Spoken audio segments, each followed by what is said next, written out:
Hi friends, welcome to daily current affairs. December 9, 2024 current affairs discuss చేద్దామండి. So మరి December 9 ఒక importance ఉంది. ఏంటంటే అది ప్రపంచ అవినీతి వ్యతిరేక దినోత్సవం. సో మరి ప్రపంచ అవినీతి వ్యతిరేక దినోత్సవం వరల్డ్ యాంటీ కరప్షన్ డే. దాని ఇతివృత్తం ఏమి ఇవ్వడం జరిగిందంటే uniting youth against corruption. Youth అంతా ఎగెనిస్ట్‌గా ఉండి కరప్షన్‌కి కాకుండా చేసుకోవాలి.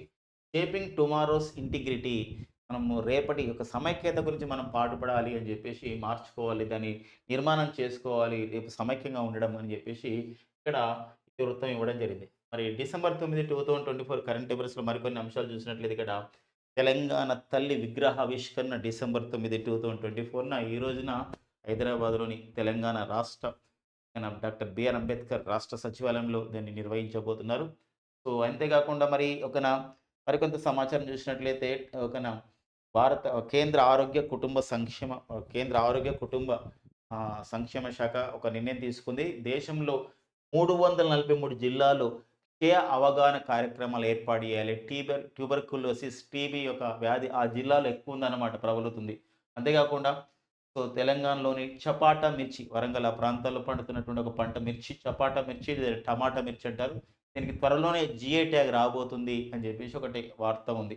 అండ్ నెక్స్ట్ వచ్చేసి ఇక్కడ కొల్లి భారతి గారు. సో, మరి విజయనగరంకి చెందినటువంటి ఆంధ్రప్రదేశ్‌లోని విజయనగరంకి చెందిన వీరు చైనా యొక్క బ్యాంకులో వీరొక డైరెక్టర్ హోదా పొందడం జరిగిందని చెప్పేసి. అంతేకాకుండా సిరియాలో మరి తిరుగుబాటుదారులు సిరియా యొక్క అధ్యక్షుడిని ఆ విధంగా సిరియాని మొత్తం కూడా తన వశపరుచుకున్నారు. తమ యొక్క ఒక నా యొక్క కుటుంబ పాలనకి అంతమొందించారని చెప్పేసి ఒక ప్రధానమైన వార్త మనకుందండి. ఇవి డిసెంబర్ 9, 2024 ఉన్నటువంటి కరెంట్ అఫైర్స్ అండి.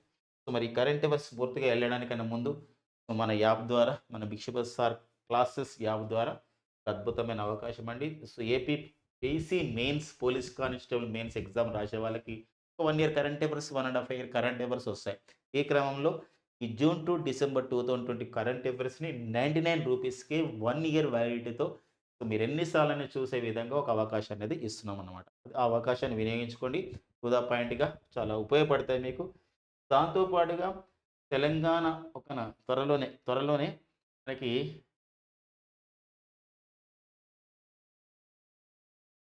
త్వరలోనే మనకి డిసెంబర్ 15, 16న టీజీపీఎస్సీ గ్రూప్ 2 ఎగ్జామ్స్ కూడా నిర్వహిస్తుంది.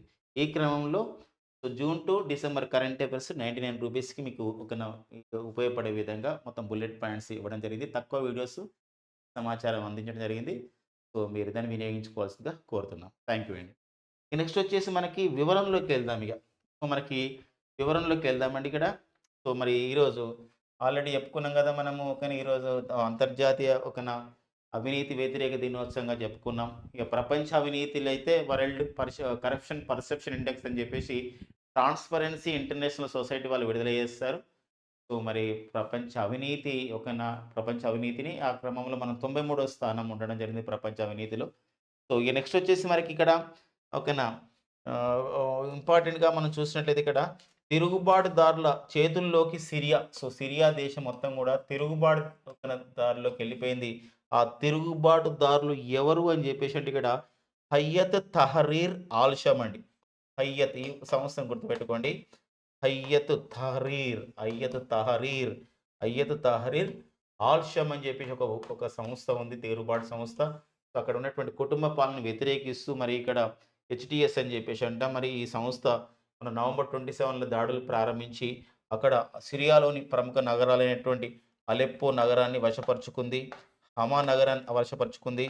హామ్స్ అని జెప్పేసి ఈ నగరాలను వశపరుచుకున్న తర్వాత డమస్కస్ కూడా ఎళ్ళింది. సిరియా రాజధాని దేశ అధ్యక్షుడిగా పారిపోవడం జరిగింది. ఆల్ అసద్ ఆ విధంగా పారిపోవడం జరిగిందనమాట. అతనే బషర్ ఆల్ అసద్ అండి. అతను కూడా బషర్ ఆల్ అసద్ సిరియా అధ్యక్షుడు పారిపోవడం జరిగింది. కుటుంబ పరిపాలనకు చివరి అధ్యక్షుడయ్యాడు అతనే.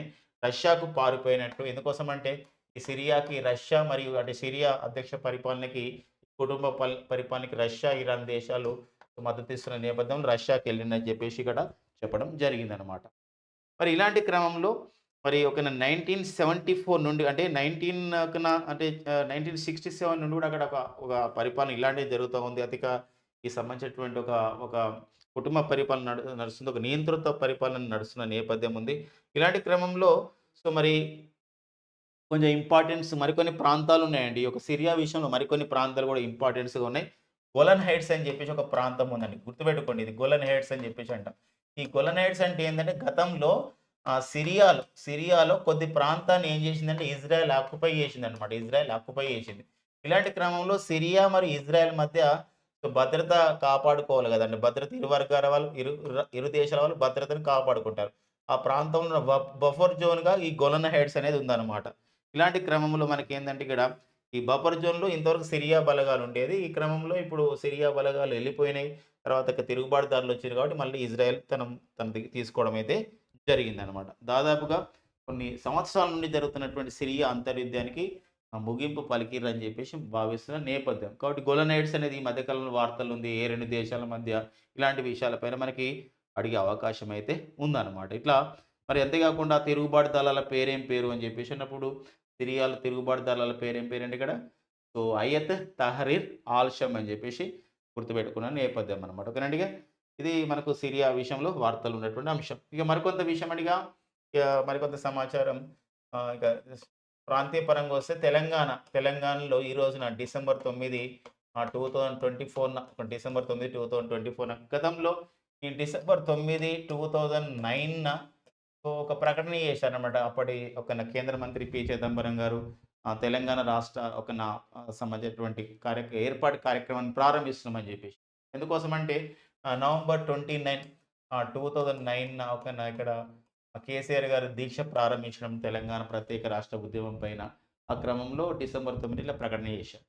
అంతేగాకుండా ఈ క్రమంలోనే ఈ రోజున డిసెంబర్ 9, 2024 తెలంగాణ తల్లి విగ్రహాన్ని ఆవిష్కరిస్తున్నారు.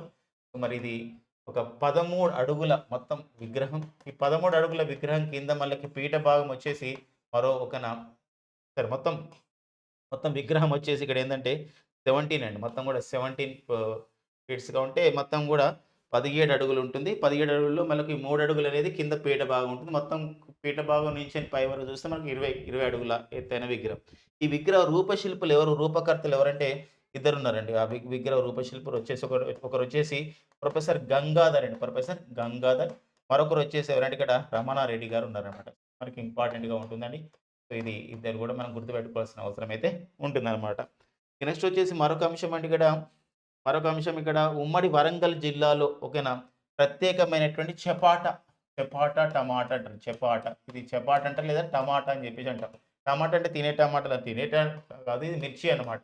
ఈ మిర్చికి ఇక జిఏ ట్యాగ్ రాబోతుంది. జియోగ్రాఫికల్ ఇండికేషన్ ట్యాగ్ అంటే భౌగోళిక గుర్తింపు ఇవ్వబోతున్నారని చెప్పేసి మన ప్రధానమైన వార్త ఉంది. ఎందుకోసం అంటే అప్లై చేసిరనమాట. అప్లై చేస్తే ఇక కొన్ని విధి విధాన రూల్స్ అండ్ రెగ్యులేషన్స్ ప్రకారం ఏందంటే సో, మనకి ఏప్రిల్ 2025 నాటికి దీనికి జిఐ ట్యాగ్ రాబోతుందని జెప్పేసి చెప్పడం జరిగింది. సో, మనకి కేంద్ర ప్రభుత్వం అనమాట. ఇది ministry of the commerce and industry కేంద్ర పరిశ్రమలు, వాణిజ్య శాఖ పరిధిలో పనిచేస్తున్నటువంటి అంశం.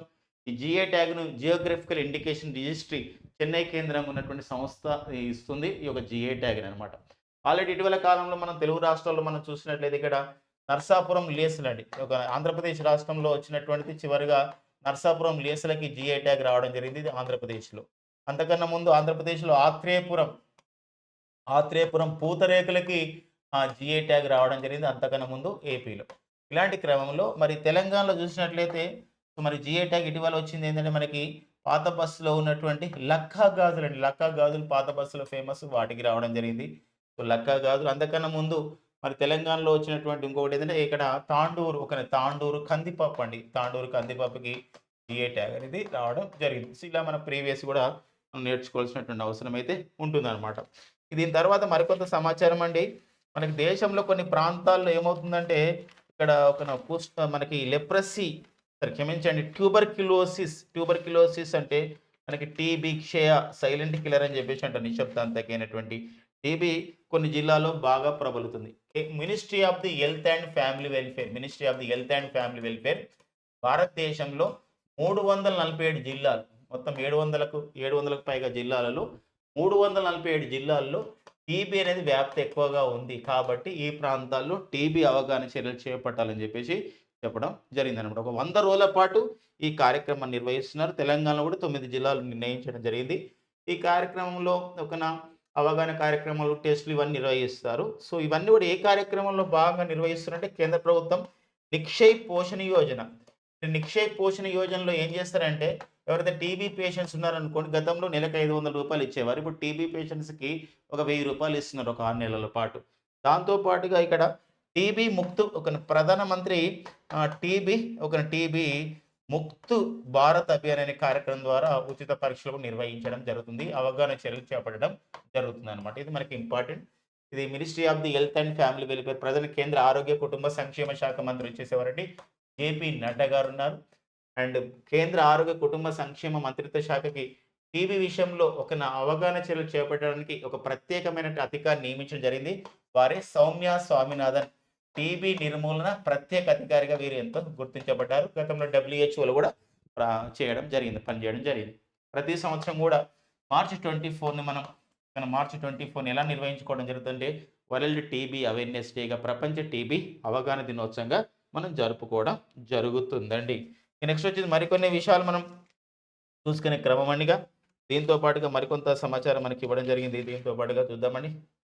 సో, ఇక్కడ ఒక కొల్లి భారతి గారండి. మరి కొల్లి భారతి గారు మన ఆంధ్రప్రదేశ్ రాష్ట్రానికి చెందినవారు, విజయనగరానికి చెందినవారు వీరు.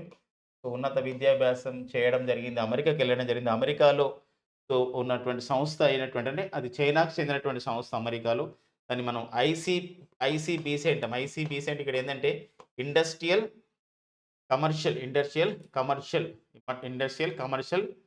బ్యాంక్ ఆఫ్ చైనా అంటామండి. ఇండస్ట్రియల్ కమర్షియల్ ఇండస్ట్రీ పరంగా ఉపయోగపడుతుంది. Commercial and bank of China and industrial and commercial bank of China ఈ సంస్థ అండి ఇది. యాక్చువల్‌గా ఇది చైనాలో ఉంటుంది. దాంతో పాటు దాని యొక్క సంస్థలు కొన్ని అనుబంధంగా వాషింగ్టన్, అమెరికాలో కూడా ఉన్నాయి. ఇందులో డైరెక్టర్‌గా సో, తెలుగు అయినటువంటి కొల్లి భారతి గారు నియమితులు కావడం జరిగింది. మనకు వార్తల్లో ఒక అంశంగా ఇది మనకు చూసుకోవాల్సినటువంటి అవసరం అనేది ఉంటుందండి. ఓకేనా? సో, ఇవ్వండి మనకి మెయిన్‌గా ఈ రోజు ఉన్నటువంటి ముఖ్యమైనటువంటి కరెంట్ అఫైర్స్ అండి. మరికొన్ని కరెంట్ అఫైర్స్ మనం నెక్స్ట్ దాంట్లో చూద్దామండి. Thank you friends and all the best.